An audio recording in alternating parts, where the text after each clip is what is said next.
Assalamu alaikum hurmatly mekendештер. Бүгүн 13 октябрь. Талаш шаарында чөп базарга келдим. Баларды да силерге бир сыйга тартып берип коеюн. Байкалар, чөп канча болуп атат? Чөпкө жараша болгондо жамгырга калып калгандар арзаныраак го дейм, э? Канча болуп атат ошондо? Канчадан канчага чейин? 250, э?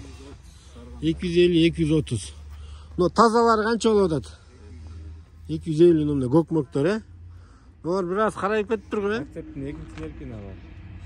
Канча дейт ушуну? 230 дейт. Бул деле 230 дейт, э? Аралар түтөп кеткен эмеспи? Бүгүн эмне чөп аспы бүгүн? Эмне кетип калды?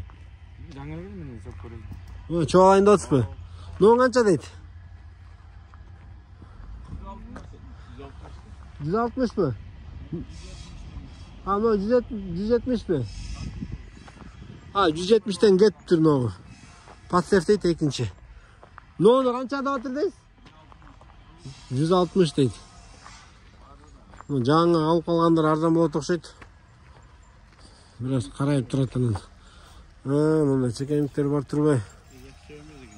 Жақсы емес екен бұл чөп. Барлы чекемік. Пассерден чабылса керек. 160.